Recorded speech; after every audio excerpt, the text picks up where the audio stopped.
yeroo ammaa kanatti wantoonni ijoollee keenya biyya namaa kana keessatti irratti raawwachaa jiru baay'ee tokko jireenyaaf abdii nama kutachiisa. Madaamiin sarraateenyaa kana kontiraata fudhattee galte. Kontiraata erga fudhattee galtee booddee mana geessistee wantoota isheen biyya keessaatii qabattee dhufte bilbila ishee wajjiniin erga harkaa funaantee harka duwwaa gootee booda gara hojiitti deebistee jajaa qulqulluu hojii hojjechiisaa turte jechuudha. Mana keessatti gurgurte. Kana keessatti ulaagaalee guutamuu qaban hin guunnee fi waraqaa hin hojjechiisnee fi waraqaa jechuun dhimma lubbuuti. Maaliif biyya namaa kana keessatti yoo waraqaa kan aayidii hin qabaanne gobsattiilee yaala argachuu hin dandeessu. Yeroo koo balaan tokko sirra ga'e dirqama waraqaan ni barbaachisaa jechuudha.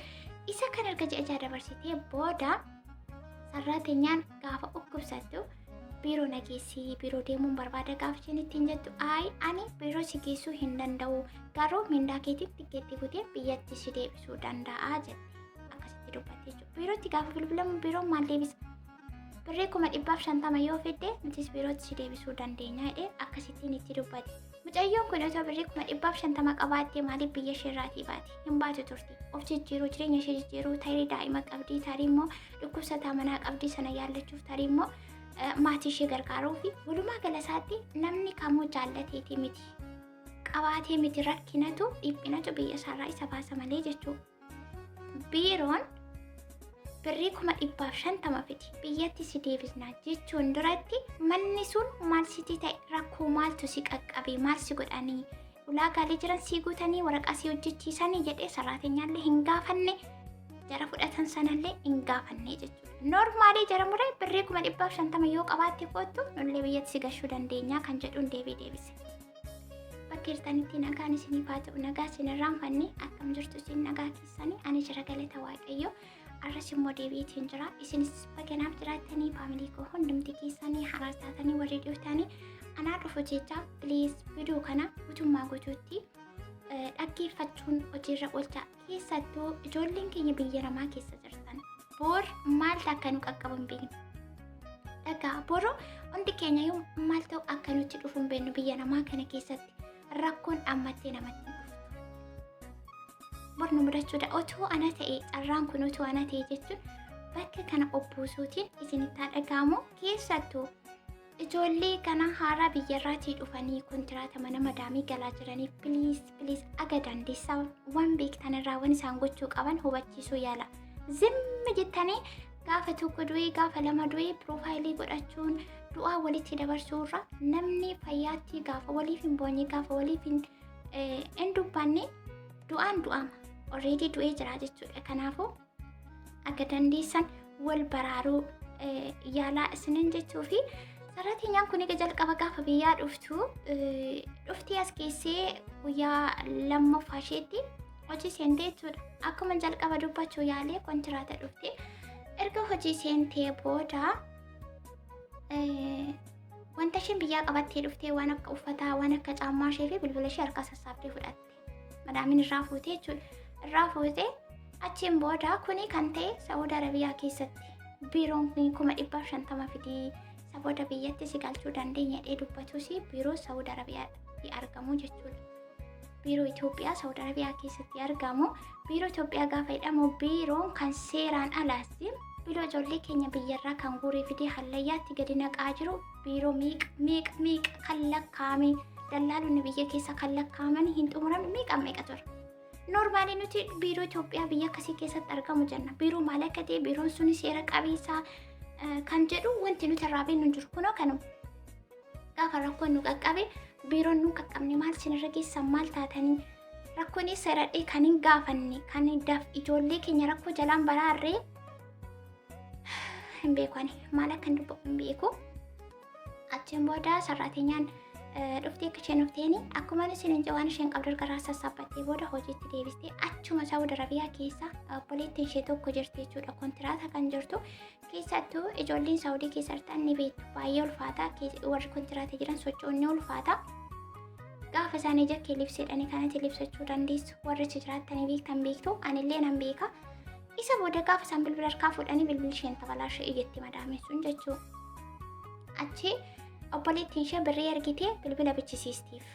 Bilbila gaafa isheen bichisiistuu fi bilbila san guyyaa 2-3 itti fayyada. Isaanuu ammatti kenniti ammarraa fuuti ammatti kenniti ammarraa fuuti. Akkasitti ittiin taphachaa turte. Amma amma deebistee bilbila sana harkaa fuutee ketinti gootee caccabsitee chaarjii bilbilaa fuutee bixixxiq gootee cirtee booda sarrateenyaan adeemsa keessa dhukkubsatti. Saamunaatti manni dhiqamuu qabni saamunaa sun maal akka ta'e kamirraa akka ofii eeggattu maal akka gootu tokko wanti isheen itti himteen jiru. Biyya keessaa dhuftii afaan hin beektu. Noormaalii sarrateenya haaraadha. Saniin galee sarrateenya haaraadha.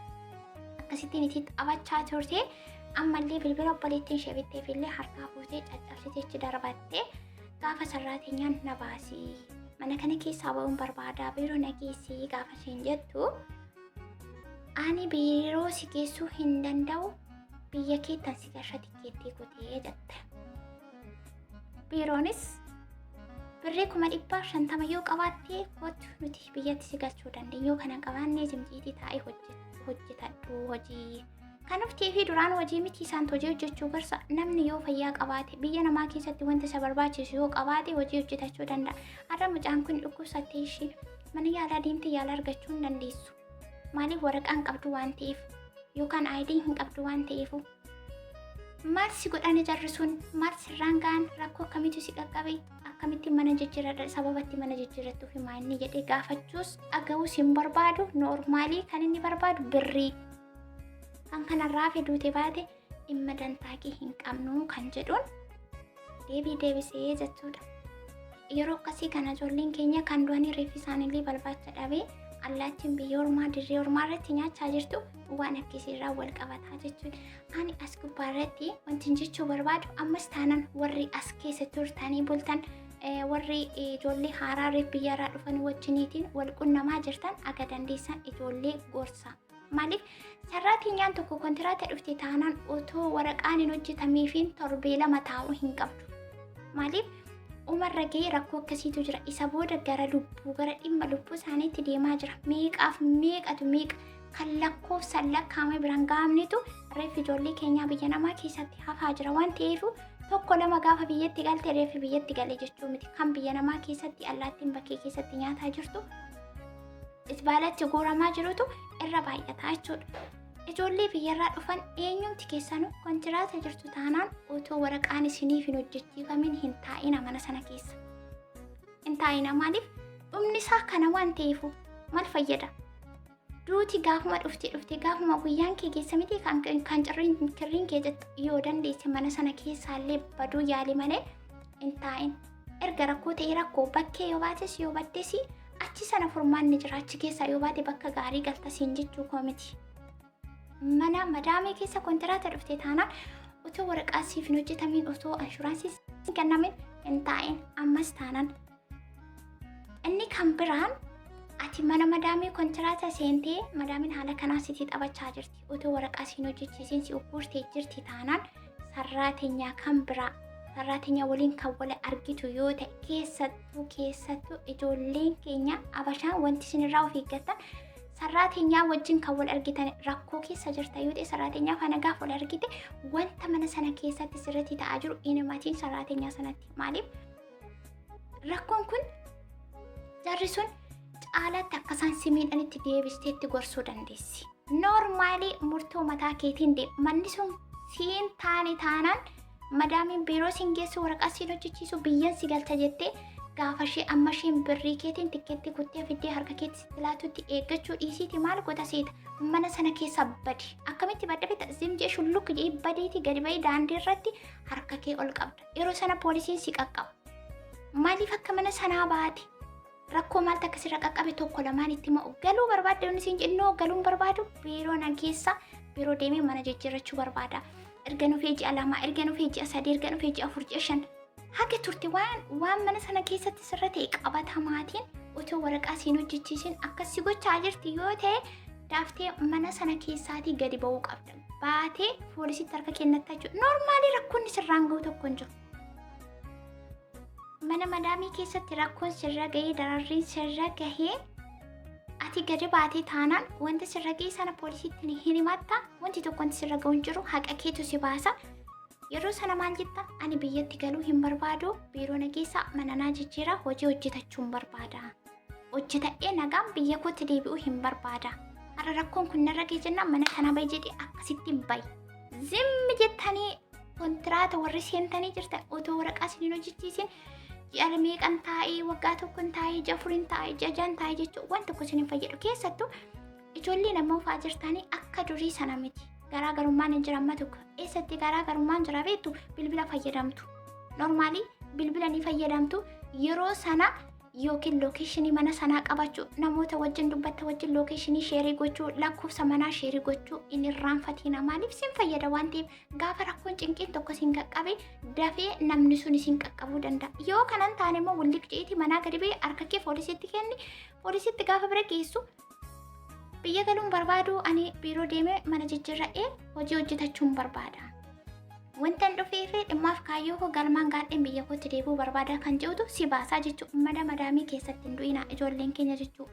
Waan namni isiniin jedhu dhaggeeffa garuu sarraateenyaa tarii kan obboleessaa karii hin beekamu sarraateenyaa wajjin karaa garaagaraatiin walitti dhufna miti sarraateenyootatti hagas mara waan mana kana keessatti isinirratti ta'u rakkoo sana hin himatina maaliif keessattuu caalchisanii akkasiin qabatanii fi akka isaan isinitti muddasin taasisu waan ta'eef eegga'aati kan garaagaraatti kan gabaatti jedhama. Jetii keessan qabaati zimmi jaati shulluq jaakka adurree wulliq jaabaati harka keessan poolisiitti kennaa isa booda poolisiin gara sirna siraataatti isin deebisaa jechuudha. Biroo geessaa mana isinii jijjiiruu danda'a. Meeqatu ijoolleen akkasii rakkatanii bahanii ala bahanii poolisiitti harka isaanii kennatanii mana jijjiirrachuun barbaanna jedhanii hojii jijjiirratanii hojjechaa kan jiran meeqatu jiru jechuudha. Kanaan ol yoo dhukkubsattee kanaan ol balaa yoo si qaqqabee duutee dafkee hin argamu karaa irratti haftaa jechuudha noormaalii. Biyya kana keessatti gaafa biyyaa baate tokko jettee gaafa maqaa biyya arabaa oofte tokko jettee gaafa maqaa biyya namaa oofte duute waan ta'eef duutes jiraattes baates wanti barbaade sirratti ta'e ati gaafas duute yoo carraa kee ta'e biyya keetti deebitaa jechuudha. Lubbuu kee guutummaa guutuutti fayyummaa kee biyya keetti deebi'uu dandeessa. Gaafa baate waan ta'eef waan tokko hin sodaatina. Kanan ta'atin na sanan ta'atin amma mana sana keessatti madaamiin amma lubbuu si keessa baasuutti sirra jettee kokkee raabattee ganamaaf galgala aayidii otoo siin hojjechiisin waraqaa otoo siin hojjechiisin kan sirraa faabdu yoo ta'e gadi baatee lubbuu kee haala kanaan oolfachuu dandeessa. Garuu zimmi jettanii osoo hojiin hojjetiin ganamni bilbilaa galgalli bilbilaa bakka isiniin ajajne bakka waamamnetti bakka oolii bakka bulisiiniin jenne zim jette waaqarroobni lafa huqqeessita yoo ta'e inni kun rakkoo kan keeti. Poolisiis taanaan gadi baatee gaafati kana siin jettu qoratee bira ga'uu danda'a. Waan ati mana sana keessatti gootu jechuudha. Dirqama gaafa biyyaa baatee dhuftu maaliif akka dhufte adda baasuu qabda. Hojii kee seera qabeessaan hojjechuu qabda. Ajajamuu qabda. Erga mirgaaf dirqama kee adda baastee wantoota sirraa eegamu erga raawwattee sanarra darbitee madaamiin sun miira hamaa ija hamaatiin si ilaalti yoo ta'e teessee hin eeggate maaliif lubbuu waan ta'eef lubbuu kee baraarfachuun dirqama keeti. Garuu atis dura wanti sirraa eegamu seera qabeessaan hojjechuu qabda. Bakka kanatti ijoolleen amma kana yeroo ammaa kana biyyaa dhuftanii hagasuma ajajamoota miti. Bilbila irratti yaada keessaniitu badaa wanta keessa dabarsitanii dhuftan chaalenjii biyyatti isin mudate sana badaa waan yaadataa jirtan miti. Waan akkasii isin jiraachuu kanaaf ofii eeggannootiin fayyaa kee maatii keetti nagaan galuuf waatii keetti nagaan galuuf jaarsa keetti nagaan galuuf biyya keetti nagaan galuuf yoo barbaadde jalqaba wanti sirraa eegamu mirgaaf dirqama kee erga adda baastee booda sanarra darbee erga ofitti amanamummaa konfiidensii akkasii qabaatte maaliif rakkoon kun narra ga'a kan jettu yoo jiraatte haqa keeti kan si baasu baay'ee wayi wanta tarkaa qabdu kan si baasu dhugaa harka keerraa qabdu kan si baasu waan ta'eef haala kanaatiin please viidiyoo kana sheerii walii godhaa walirraa baradhaa fooyya'aa of fooyyessaa wal baraaraa of baraaraati wal baraaraa of oolchaati walii keessan oolchaa isiniin jechuun barbaada. Viidiyoo biraatiin akan deebi'ee dhufutti yoo gaaffis qabaattan waan keessa jirtanii kunis akkas ture wanti jettan yoo jiraate komentii irratti naa barreessuun nagaan na eegaa isiniin jaa baay'ee.